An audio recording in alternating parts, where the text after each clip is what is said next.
I'm E.G. Marshall. I've been waiting for you. Welcome to the world of suspense, imagination. A world where nothing is impossible and everything...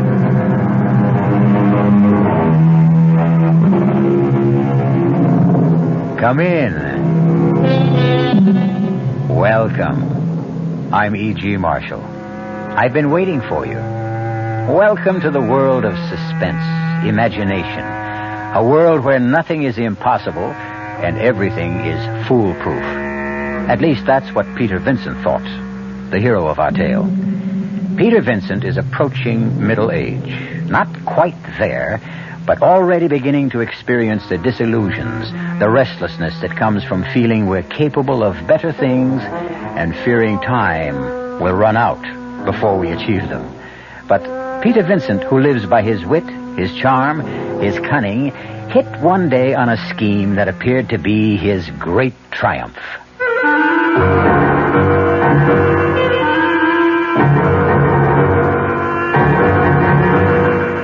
Our mystery drama, Dressed to Kill, was written especially for the Mystery Theater by Bob Juran and stars Robert Morse.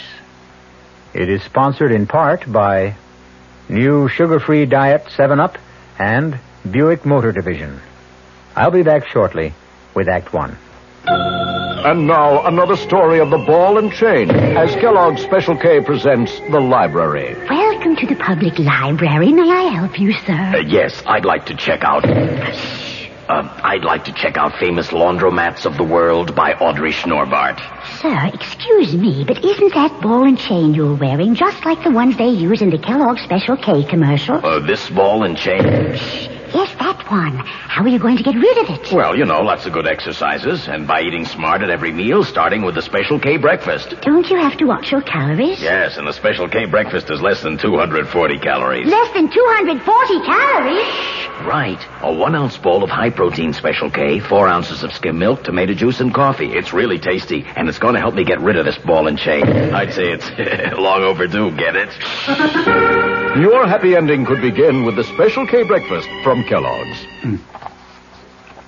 North Jersey is certainly getting a higher yield this spring, especially with Suburban Savings Special High Yield Savings Certificate that you can raise for fun and profit.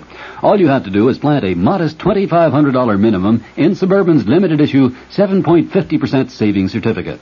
Then put your certificate in a nice safe place. Suburban takes care of the rest by compounding interest continuously from day of deposit paid quarterly. You'll get a nice healthy 7.90% effective annual yield on your 7.50% savings certificate when you let it grow from 4 to 10 years. Early withdrawal prior to maturity is, of course, subject to a substantial penalty.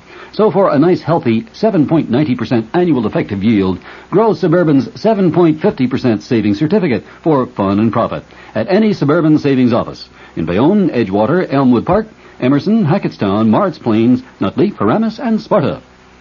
There is no mystery about the morning when you come rambling with gambling. Good evening mystery fans. This is John Gambling, and every morning, Monday through Saturday, here at WOR from 5 a.m. till 10, we get the crew together to try to put the morning together for you, to tell you what the weather's going to be like, whether there's heavy traffic coming into the city, whether the subways and the commuter trains are running. Bob Harris is in WOR's Weather Center every morning with all that very complicated equipment that he has to help prognosticate the day's weather. We cover sports completely with Don Cricky. In the news department, Peter Roberts, Henry Gladstone, and Harry Hennessy. And up in the helicopter, George Meade or Fred Feldman, keeping an eye on the traffic scene. So altogether, we do try to take any mystery out of the morning. And just to brighten up the beginning of your day a little bit, I think we have some kind of nice, listenable, and tuneful music. So tune in tomorrow morning or any morning for Rambling with Gambling. Now, back to the mystery.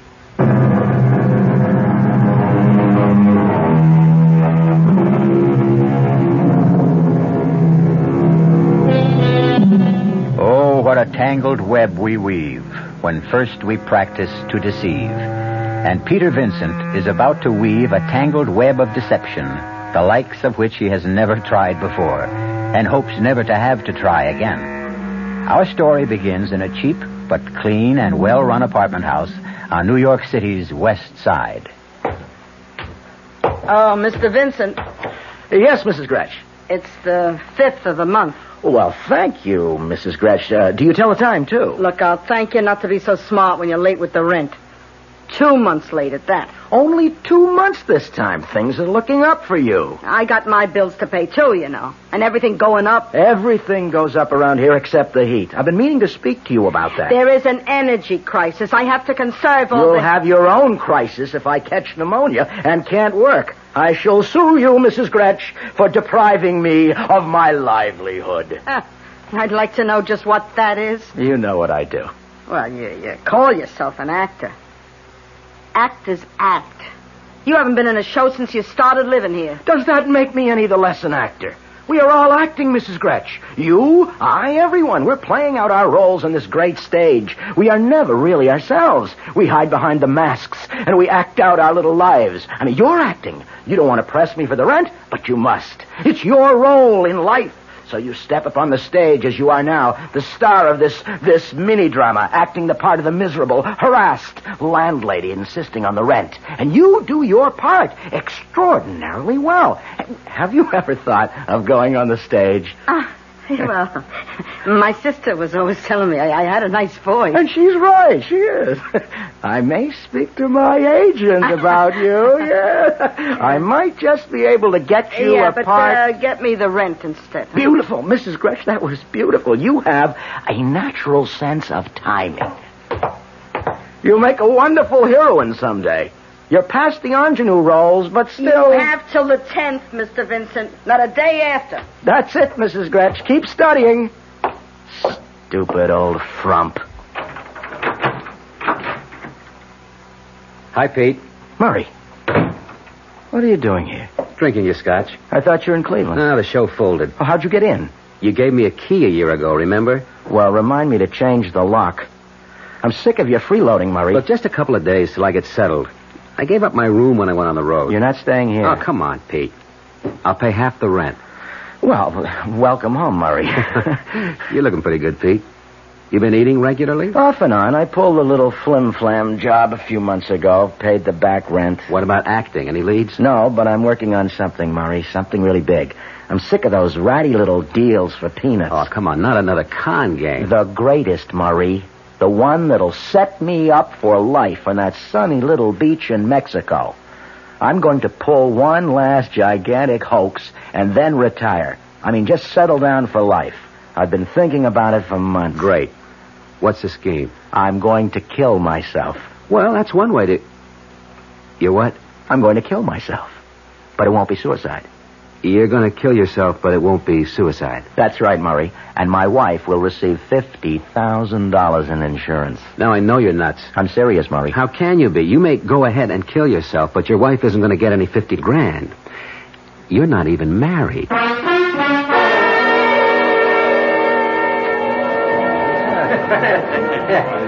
I'm going to have another martini while I try to focus in on this. It has to work, Murray. It's foolproof. Nothing is foolproof. I've been looking at it from every angle, and the more I look, the more I'm convinced it's going to work. Now, Peter Vincent will die. His wife will disappear forever, and I'll come out of the whole thing with $50,000. Let me get this straight. You're going to fake your own death and then impersonate your wife to collect the insurance? Precisely. I've got a $25,000 double indemnity policy. I've had it for years. I got it back in the better days when I was working regularly and traveling a lot. My mother was a beneficiary. But after she died, I just never did anything about changing the policy. I kept it up. You're not only out of work, you're out of your mind. No, listen, Murray, when I thought of this thing last year, I went and changed the beneficiary on that policy. I made up a name, Tina Vincent. The beneficiary is Tina Vincent, wife of the deceased. I've just been waiting, letting enough time go by so it looks legitimate. Well, it's a blockbuster, all right. If you get away with it, there are a lot of things to consider. How are you going to pass for a woman? The impersonation is the main... Yeah, that's it. Can you be convincing? When I put my mind to something, I can be very convincing. I don't believe it. Where did you learn to talk like that? I used that voice in a nightclub act a couple of years ago. Well, it's perfect. It's a perfect dame. Say something else. It was sweet of you to invite me to dinner, Murray. Oh, Murray, pay the check and let's just get out of here. Fantastic. Well, the first thing to do now is create, Tina Vincent. Now, will you help me, Murray? Hey, give me that voice again. That really spooks me, hearing that dame's voice coming out of you. Well, that's because you haven't seen me at my best, Murray. Wait till I'm dressed for the part.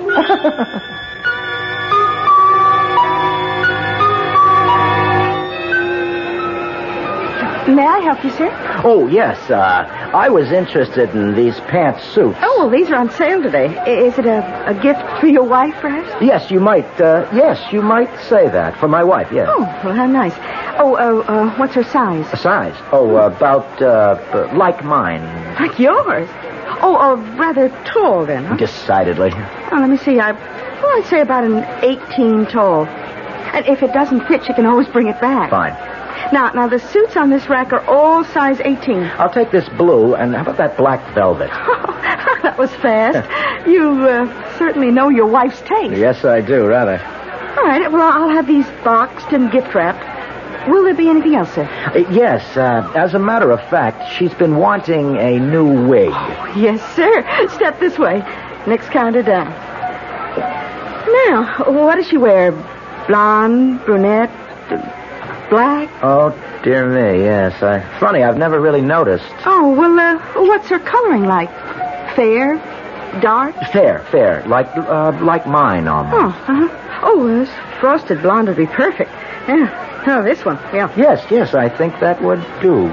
Oh, here, just for fun. You try it on, huh? Oh, come on. You say her coloring is like yours. No, please, that's silly. Oh, here, let me just slip it over your head. Ow. Adjust it a little and... What? It's incredible, sir. What's incredible? Well, I don't know, this wig, I hope you'll forgive me for saying so, but what? With that wig on, you could pass for a rather attractive woman. Really? Yeah, except for one thing. And what's that? Well, your mustache.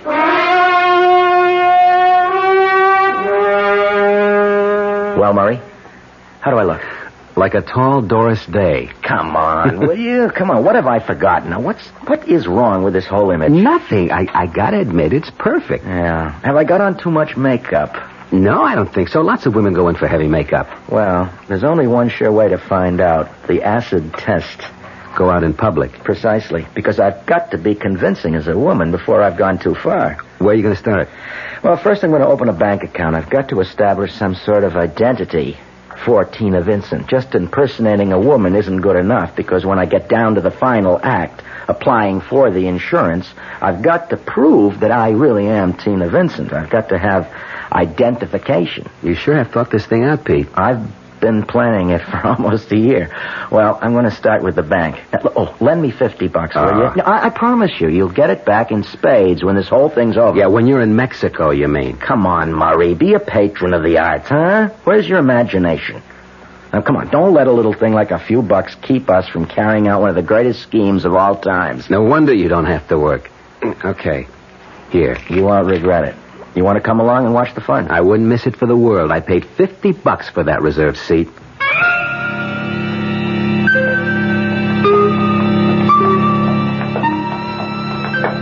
Stage fright? No. At this point, I have nothing to lose. Let's call it a first read-through. Okay, give me that Tina voice again. You got to get in character. Good afternoon. I'd like to open a savings account. Perfect. Is the wig straight? Yeah. Everything looks fine to me. Okay, Murray. All right. All right, here I go.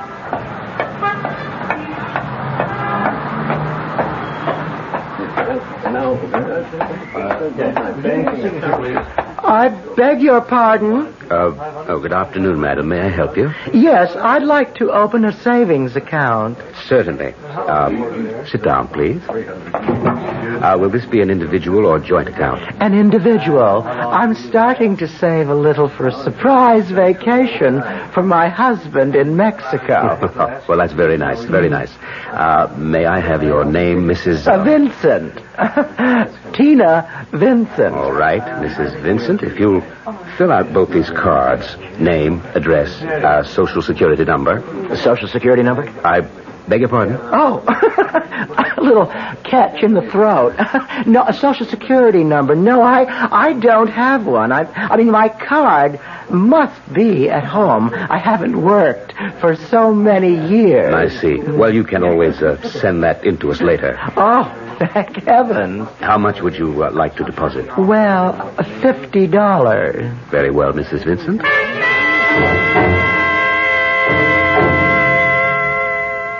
You should have seen his face when I dropped back to my own voice for that horrible second. Did he realize? I don't think so. He was startled, but I carried it off.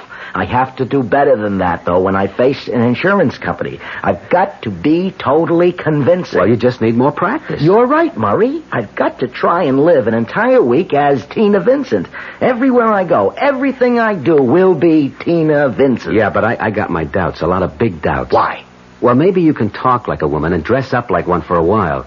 But I don't think you can keep up the pose. Sustain it, I mean. That's what I want to find out, and I've got a great idea. This will be the test to end all tests. If I can fool that hawk-eyed superintendent, Mrs. Gretsch, the toughest insurance man will be a pushover. Yeah, how are you going to do that? Another brilliant piece of business, Murray. I just hope I can keep from laughing in her face, because I've got to fool her in order to live here this week as Tina Vincent. In fact, she doesn't know it, but she's going to be an unwitting supporting player in our little drama. And I do mean supporting, particularly if there should be an insurance investigation later. Yeah, and that's a very likely possibility. I've been wondering how you plan to stage your own death. That's Act 2, Murray. Now, let's establish the bereaved beneficiary first. But there's got to be a body. Yes, it is customary. Insurance companies don't pay out until they're sure the policyholder is dead. That's right, Murray. Then, as I see it, if you're going to get away with this thing, you've got to get away with murder. Indeed. Get away with murder. And get away with being a convincing Mrs. Tina Vincent. In order to get away with $50,000. A tall order for even the best actor or female impersonator, particularly when someone else is in on the whole scheme. But first things first. Let's see how well Peter Vincent makes out spending a week as Mrs. Vincent when we return shortly with Act 2. It's safe to assume that some of you are listening to my voice from the inside of the wrong car. Not the wrong make, the wrong size. It's especially important these days that the cars we drive fit the way we use them. Now look around. If you've got more room than you've got passengers, maybe a smaller car would be better. If you've got wall-to-wall people, maybe the car is not big enough for the way you use it.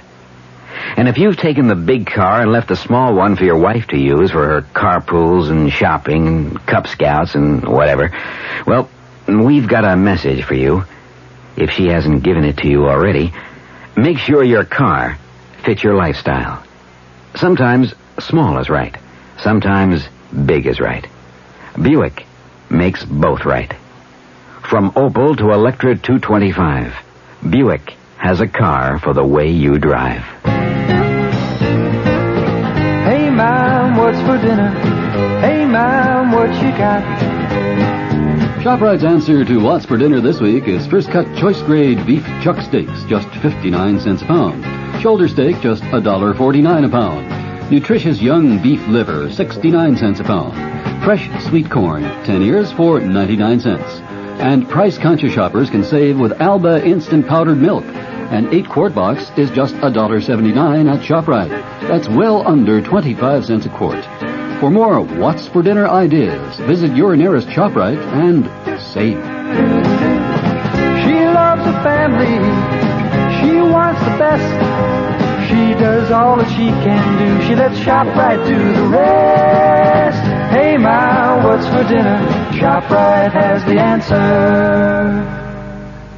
This is WOR New York, an RKO General Station, your station for Mystery Theater.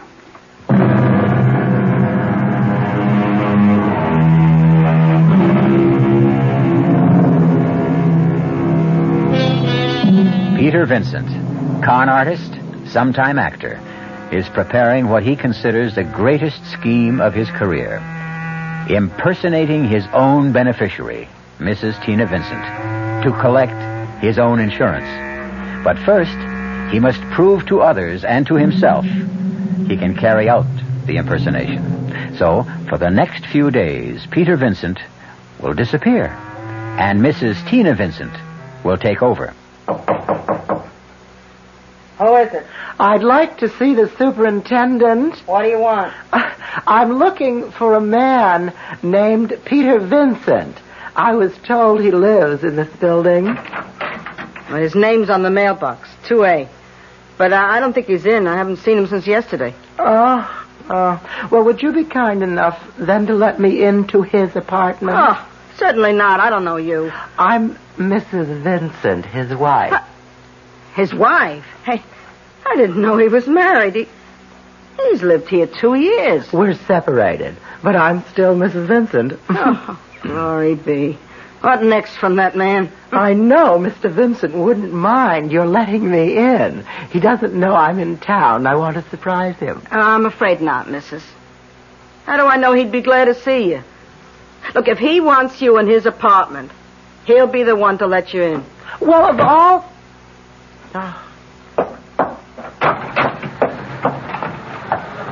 Well, how'd it go? Smooth, Murray, smooth. The old crow didn't bat an eyelash. To her, I'm a perfect stranger. If he wants you in his apartment, he'll be the one to let you in. That's just what she said. Come on. We have to arrange for my wife's lodging. Where now? That phone booth there. Lend me a dime, Murray. I've got to make a call. I'll put it on your bill. Consider it an investment. I told you, you'll share in the spoils. I hope you know what you're doing, because I sure don't. Another scene in our little drama, Murray. Hello? Hello, Mrs. Gratch. This is Peter Vincent. Oh, Mr. Vincent, where are you? I'm out of town, Mrs. Gratch. I had an unexpected chance for a part, and I won't be back for at least a week. Would you keep an eye on my apartment for me? I've done that already. There was a woman here not 5 minutes ago and said she was your wife. Tina? Tina was there? Oh, that's what she called herself.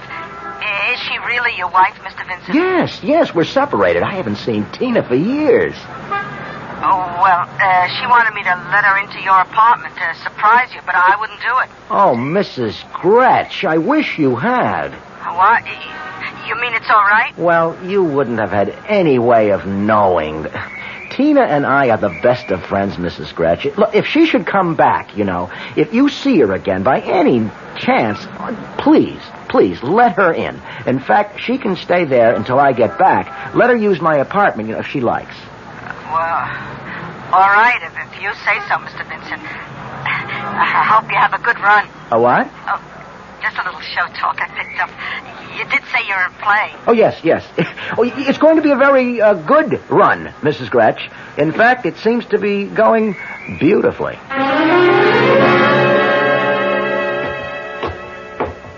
Oh, just a minute, sir. Yes? I know you've been staying with Mr. Vincent, but now things have changed.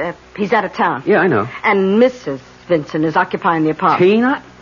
You mean Tina's here? And with Mr. Vincent away, I don't think... Oh, don't worry, Mrs. Gratch. You didn't know. I'm Peter Vincent's brother-in-law. What? Yeah, Mrs. Vincent's my sister. Oh, well, I hope she's not here to make trouble. Mr. Vincent said they were separated. Oh, don't worry. It's probably a reconciliation. They've always admired each other, even though they couldn't live together. I certainly hope so. Stupid old biddy. Tina, it's Murray. Murray, surprise! When did you get into town? Just today. Come in. Oh, good show, brother dear. You know, I'm beginning to enjoy this part. Yes, keep you in practice. And what's next for you? Us, Murray. We're going out on the town tonight. What? That's right. We're going to an East Side bar, and here's what I want you to do.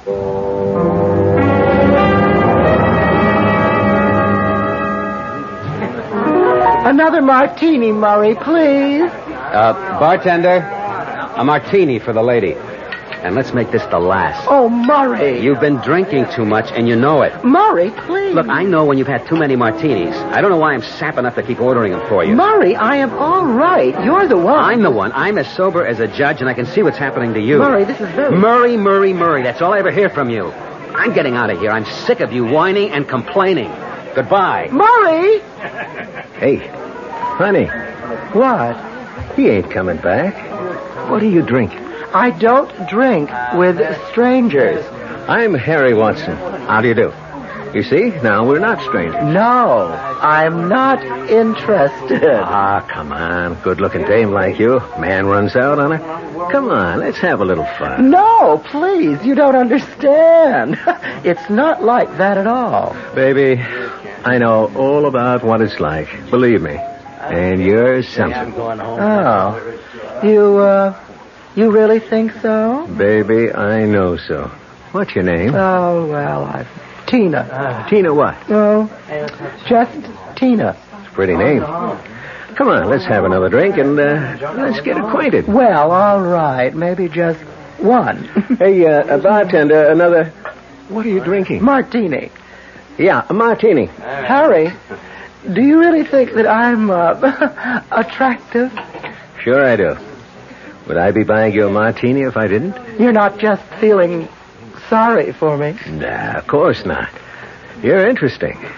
And I wouldn't be surprised if things got more interesting later. Oh, you'd be surprised, Harry. Would you ever be surprised?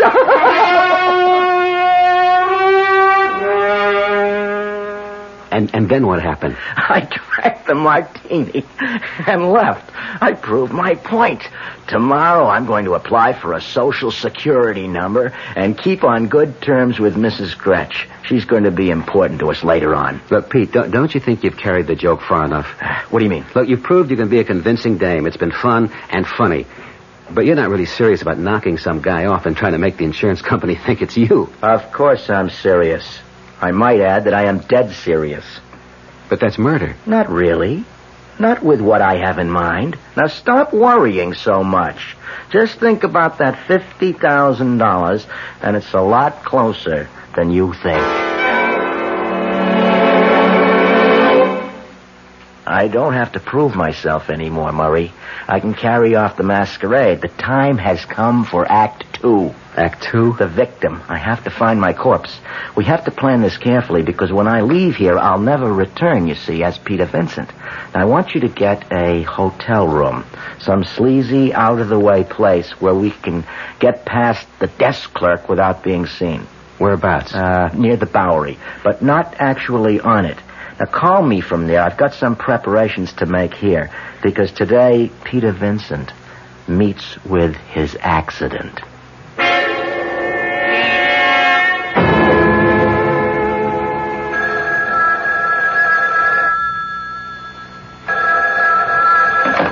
Hello? Pete? Where are you, Murray? The Hotel Matador, room 218. I'll find it. Now, I'll meet you there in about an hour. Drop off the necessary things, and then, Murray, we'll go shopping for a corpse.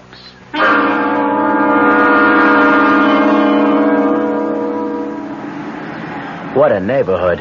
Perfect hunting ground. Yeah, if we get out alive. They're all too drunk to care about anything but where their next drink is coming from. Look at that creature there. Let's try him. You'll never get him on his feet. You. Hey, wake up. Wake up. How would you like to make $10? What, $10? Enough to keep you in Muscatel for 2 weeks. Hey, what do you guys want? A little of your time. I don't know you. You will shortly, and all your troubles are going to be over. Oh, well, that's nice. Now, just come on.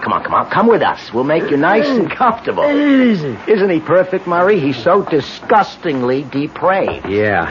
$10 for what? For doing us and yourself a favor. What's that? Just please, come with us. Take it, Murray. Take his arm. All Take right. his arm. All right. Let's get him to the hotel. Can you see anyone in the lobby?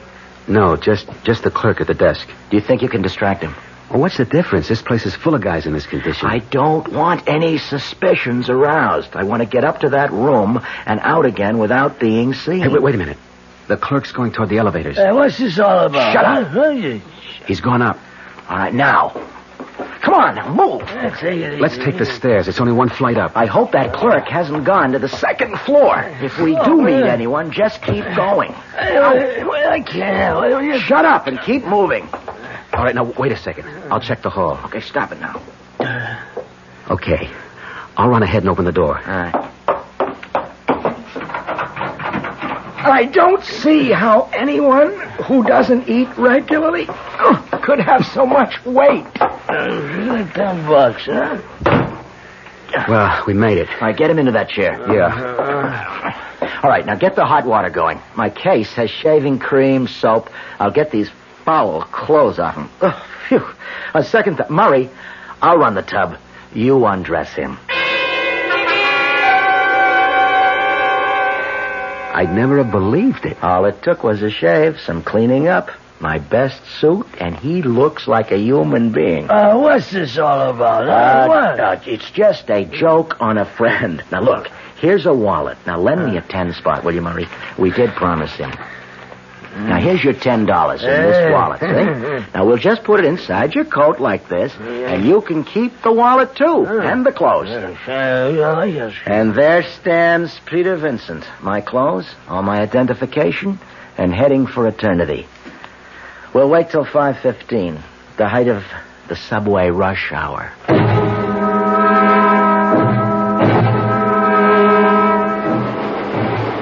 Hey, this looks like home.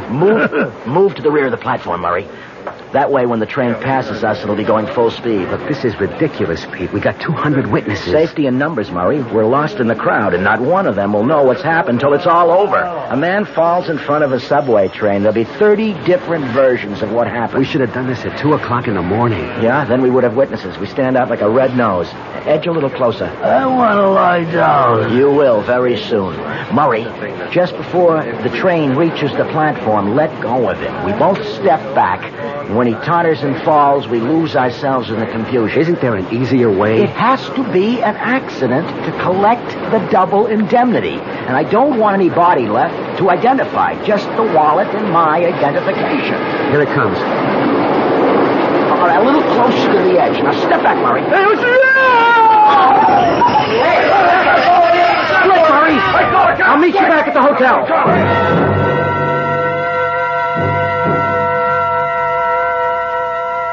Have another drink, Murray. You'll feel better. Oh, it seemed kind of cruel. He was standing too close to the track. He was unsteady on his feet. Yeah, we put him there. Look, will you forget him?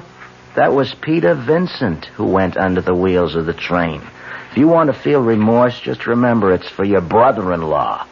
Your dear sister's husband. All right, don't worry. I'll play along. Look, we're really in this for keeps, Murray. We have to go through with it all the way because Peter Vincent is dead.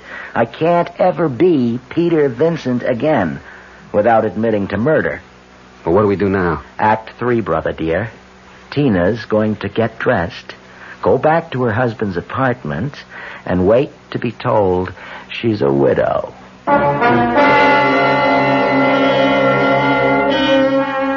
Peter Vincent has certainly got himself into a tangled web. But that unabashed self-confidence of his has seen him through many a tight squeeze. Let's see if it carries him through this one final scheme, his greatest hoax, as he calls it, to set himself up for life. I'll be back shortly with Act 3.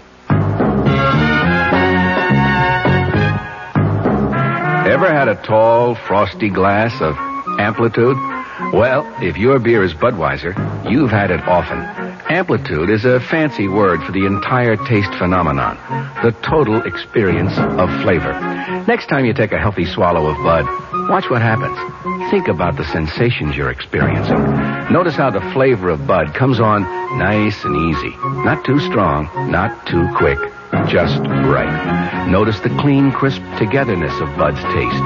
Everything in perfect balance, with no single element jumping out at you. And there'll be no aftertaste either, no hanging on. And you'll be refreshed and ready for another glassful. Actually, Bud drinkers have been experiencing Amplitude for years, but they never phrase it that way. They just say Budweiser, and that says it all. Anheuser-Busch, St. Louis. There are some things you can only get with TWA. Plans that save you time and money the most convenient way. TWA.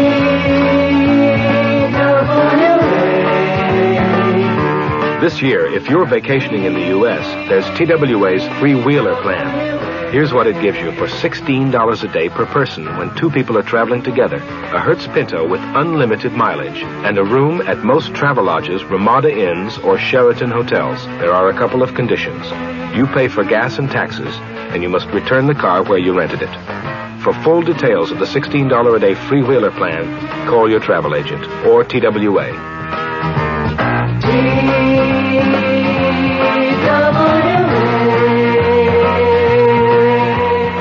Hello there, mystery cuckoos. Oh, this is Gene Shepard. Oh, speaking of mysteries, as far as I'm concerned, the greatest mystery of them all is the one that you used to see in the old movies. You remember when you were a kid and you'd go on a Saturday afternoon, you'd see these movies with guys like Charlie Chan in them, and there would always be a scene where these people are living in a haunted house that was owned by the dead Duchess or the dead Countess, and there was reputedly ghosts or something terrible there. And this girl is asleep in this bed, and the wind is blowing the curtains. And suddenly, a panel slowly opens up back of her bed, and she's asleep, and a creeping claw comes out, reaching for her throat. Ah! Oh, great Scott. Oh. You'll hear the rest of the story tonight at 9:15 on the Gene Shepard Show, Monday through Friday, of course. The creeping claw will get you. It will get you if you don't watch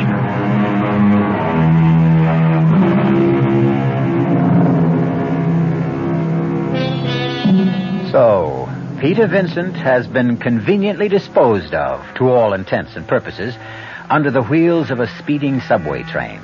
And now, Tina Vincent is back at the apartment, nervously awaiting the news of her husband's death. Hello? What's the word? I told you not to call me tonight. Well, I just want to know if anything's happened. No, nothing yet. Now, I'll be in touch with you. Stay at that hotel. Look, there's the door. I've got to go. Who is it? Police. Police? What is it, officer? I'm Detective Sergeant David, ma'am. This is the apartment of Peter Vincent. Why, yes, it is. You are Mrs. Vincent? Yes? There's been an accident, Mrs. Vincent. I'll have to ask you to come down with us to headquarters. Wait, what is it? Has something happened to Peter? Yes, ma'am. Well, tell me. He fell in front of a subway train at the Times Square station. I know this is painful for you, Mrs. Vincent. Yes, this is Peter's wallet, all right. The cigarette lighter I gave him for his birthday. And this is all that's left? Well, there's no use asking you to identify the body. What happened? Well, until we find the complete report, there's nothing official. The witnesses' stories differ. Now, all we know is that he fell in front of that train. We don't know how or why. Do you know where your husband was going? No, not really. He just said he was heading downtown. Did he often do that? I mean, go without telling you where he was going. Well, Peter had been drinking heavily for several days. Oh, well, that's important. It may have a strong bearing. Do you suppose he passed out? We'll have to hold judgment on that, Mrs. Vincent. We may need more information from you. Yes, of course. Well, that's all for now. We'll get you back home. Unless there's some other place you want to go. A friend's, perhaps. No, thank you. I'll go back to the apartment. Call my brother to be with me.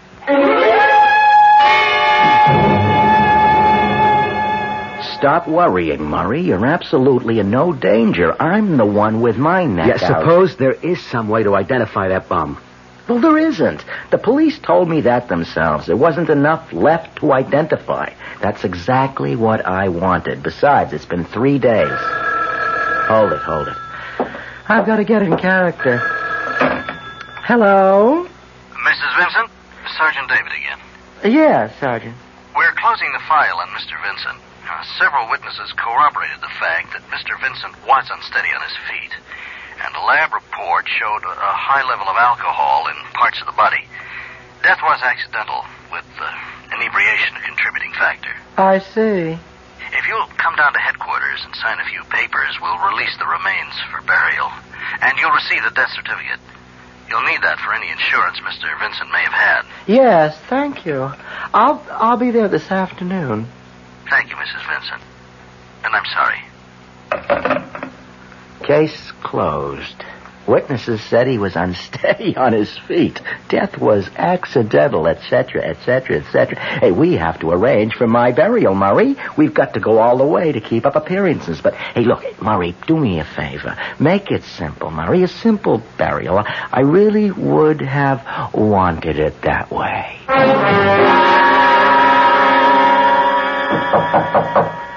Yes, who is it?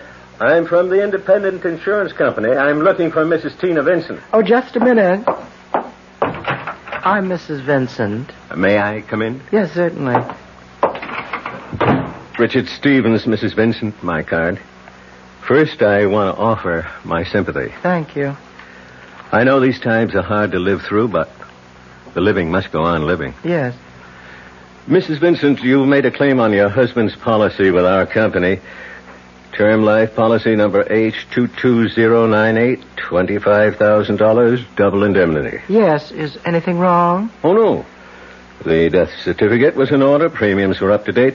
I'd just like to ask a few questions, if you don't mind. I'm afraid that I don't understand.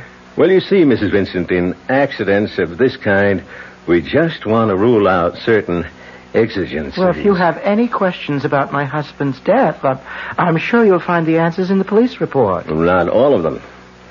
Was your husband given to heavy drinking, Mrs. Vincent? Mr. Vincent drank at times, yes.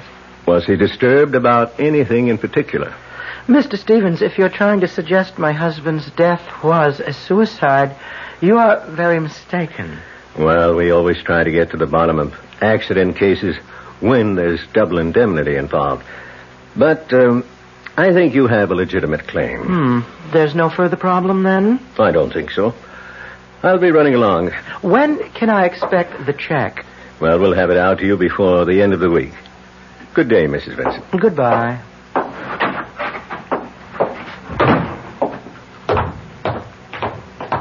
Oh, excuse me. You've been to see Mrs. Vincent. Are you a doctor? No.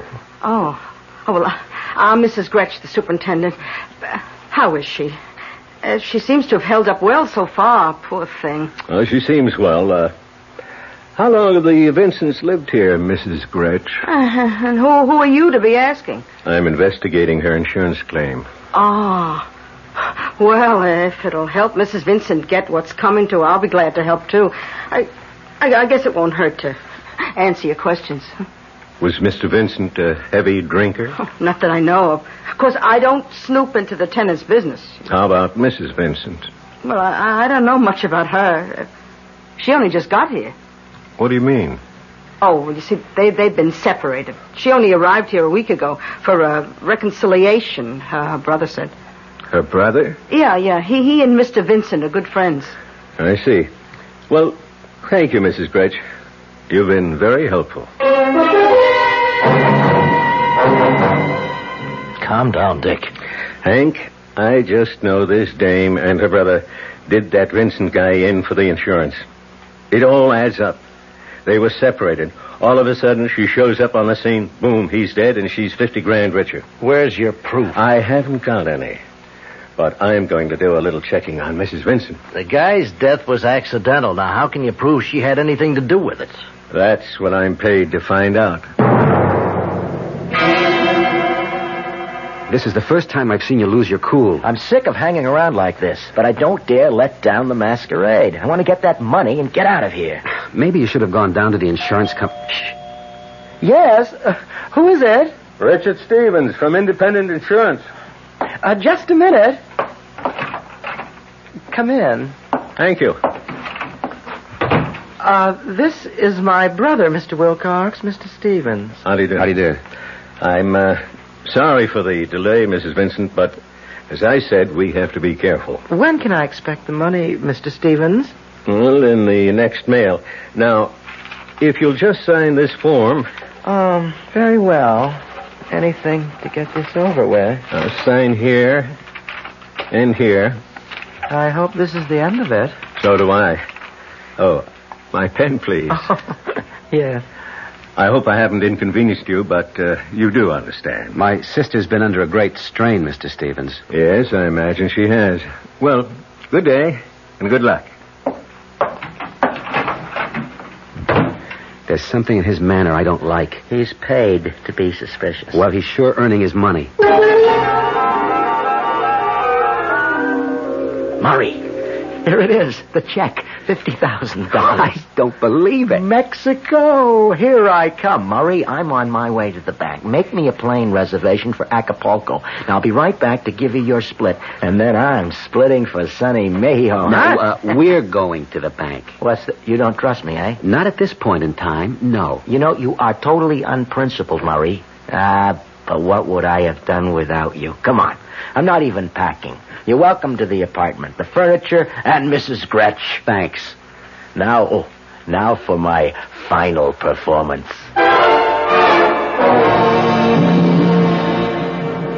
There you are, Mrs. Vincent. 50,000 in 50s and 100s.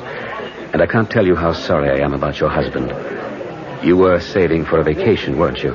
Yes, I'm surprised that you remember. Well, again, my sympathy. And good luck. Thank you. Good morning, Mrs. Vincent. Oh, Mr. Stevens. Did you cash the check, Mrs. Vincent? Why, yes. Okay, Hank. You're under arrest. What is this? We'll talk about it at headquarters. You're under arrest for suspicion of fraud and murder. You can drop the pose now, Mrs. Vincent. This is preposterous. Yes, it is. And so is this. Stop, my hair. Your wig, Mr. Vincent. And my compliments. You're a most convincing actor. I was afraid of this. How did you know? We were ready to pay the claim until I learned that your wife had just arrived in town. Mrs. Gretsch. Yeah, some support. I thought Mrs. Vincent and her so-called brother here had killed you for the insurance.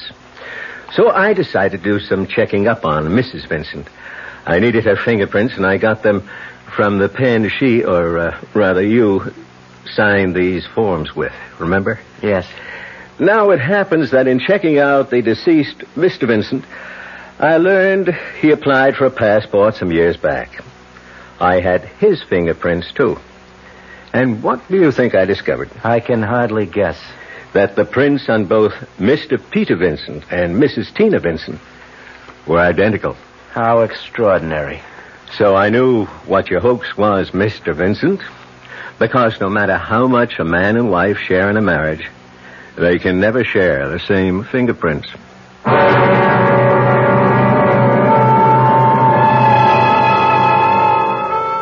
Peter Vincent's greatest hoax indeed proved to be his last. It's too bad he cashed that insurance check, because until then, it was really only attempted fraud. But then I wonder if that isn't exactly what the insurance man wanted him to do. And, of course, there was murder to answer for. If there is a lesson here somewhere, I suppose it's always be yourself. Unless, of course, you know where to pick up an extra set of fingerprints. I'll be back shortly. I want that sinus medicine. Headache tablets? No, sinus medicine. Sinus tablets. Helps the headache and the pressure. Oh, you mean sign-off. Exactly. Headache pain is one thing. A sinus headache is something else. Sometimes your whole face can seem to throb with pain. You want relief. Take Sign-Off tablets. Sineoff, the sinus medicine that gives you a full dose of pure aspirin plus a sinus drainer. Sign-Off, the sinus medicine that helps relieve sinus pain while you drain. And Sign-Off doesn't stop there. Have you tried Sign-Off Sinus Spray, the fastest known form of sinus congestion relief? It works in seconds. That's Sign-Off Sinus Spray. When sinus flares up, use Sign-Off tablets and spray, only as directed. Sineoff. Sign-Off. Exactly. Sign-Off, the sinus medicines in the bright red box. Hello, Ms. Goldilocks here, and welcome to my professional taste testing laboratory. Oh, Papa Bear, could you bring that case of sugar-free Diet 7-Up over here? Another case? Miss Goldilocks, you're drinking the sugar-free Diet 7-Up like there's no tomorrow. You can't still be taste testing it. Oh, no, Papa Bear. Sugar-free Diet 7-Up has already earned my seal of approval. It's fresh, light, natural, delicious. I drink it because I love its taste. Now hurry up. Okay, here. This sugar-free Diet 7-Up really tastes delicious. Ladies, if you're tired of switching from one diet drink to another, take some advice from Ms. Goldilocks. Try sugar-free Diet 7-Up and you'll say, yes, this one's just right. I'll bear witness to that, Goldie.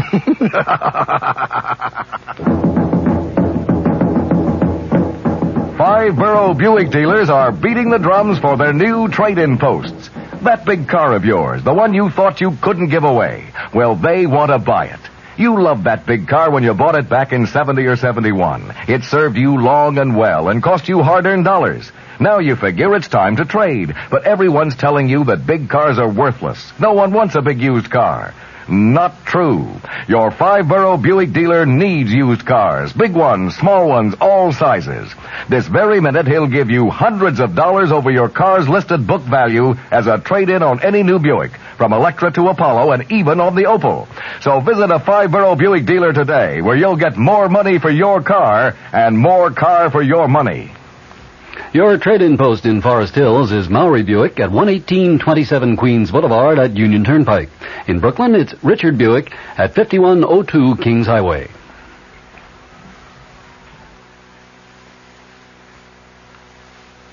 Akko and Earl Hammond. The entire production was under the direction of Hyman Brown. Radio Mystery Theater was sponsored in part by Sign-Off, the Sinus Medicines, Anheuser-Busch Incorporated, Brewers of Budweiser, and the Kellogg Company, makers of Kellogg's Special K cereal. This is E.G. Marshall inviting you to return to our Mystery Theater for another adventure in the macabre. Until next time, pleasant dreams.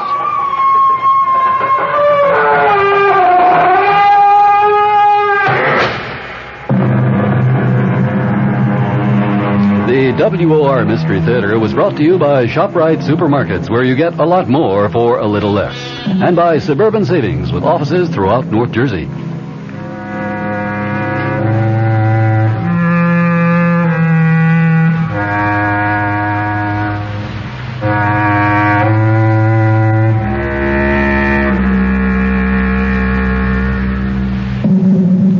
The preceding Mystery Theater program was furnished by the CBS Radio Network. This is Sherry Henry, and paranoia is the subject of my Friday show at 2:15. WOR New York. I'm Fulton Lewis in the Mutual Broadcasting System studios in Washington, D.C. Now, my commentary. There were a lot of new developments on the impeachment and White House Watergate tapes fronts today. First, and perhaps foremost, the House Judiciary Committee notified the President today that it might consider his refusal to supply subpoenaed Watergate evidence an indication that the material is damaging to his position. Also on the committee's agenda was consideration of issuing subpoenas for still more material for its impeachment inquiry. In its letter to the President, the committee also warned that his refusal to obey its subpoena could be taken as a ground for impeachment. The letter, approved by a 28-10 vote, called the President's refusal a grave matter. It then said, quote, "In meeting their constitutional responsibility, committee members will be free to consider whether your refusals warrant the drawing of adverse inferences concerning the substance of the materials, and whether your refusals in and of themselves might constitute a ground for impeachment." After that committee vote, White House Press Secretary Ron Ziegler said that the committee's contention is not a valid inference. He added, "A vote on impeachment should not be based on an inference. It should be based on a complete assessment of the information before the committee." The committee, meeting in open session the day after it completed the first phase of its impeachment inquiry, rejected proposals for a harsher response and also to get a court ruling on the controversy. Alabama Democrat Representative Walter Flowers called the letter a reasonable response to what I feel is an unreasonable response by the White House. Illinois Republican Representative Robert McClory said that in subpoenaing tapes of Watergate conversations, the committee acted only out of duty, not to strengthen or weaken the office of the presidency. He added, "We acted to expedite the resolution of our inquiry, not to delay it. We acted ultimately to restore confidence in the office, not to destroy confidentiality." Asked what the practical effect of sending that letter would be, John Doerr, the chief counsel for the impeachment inquiry, said, "The legal effect of this letter will be to put the President of the United States on notice that the committee has concluded that he has disobeyed its subpoena." In a letter to Chairman Peter Rodino, dated May 22nd, Mr. Nixon said that he would not obey committee subpoenas demanding tapes of 11 Watergate conversations and records of presidential appointments over an 8.5-month period. The president wrote to Rodino, quote, "The committee has the full story of Watergate insofar as it relates to presidential knowledge and presidential actions. Production of these additional conversations would merely prolong the inquiry without yielding significant additional evidence." The president said he not only would not produce the subpoenaed material, but that he would reject demands for Watergate evidence that may be called for in such further subpoenas as may hereafter be issued. There was one other development today on the Watergate front. U.S. District Court Judge Sirica refused to allow the House impeachment inquiry to hear portions of 4 tape recordings for which President Nixon has claimed executive privilege. The judge said that he was actually powerless to meet the request of the committee that was made orally on Tuesday in a closed chambers conference. The judge last December 19th upheld the privilege claims regarding the 4 tapes. The committee had asked all federal judges with Watergate and related cases to allow it access to material sealed from public record. Judge Sirica said that he had honored most of the requests in cases before him after conferring with the White House, the prosecution, and defense attorneys. The originals of the 4 tapes involved 2 conversations on June 20th of 1972 and 1 each on June 30th and September 15th are all in Judge Sirica's private custody. Copies of the tapes, minus the portions deemed privileged by the judge, went to the grand jury and to the House Judiciary Committee. From the Mutual Studios in Washington, I'm Fulton Lewis, and that's the top of the news as it looks from here.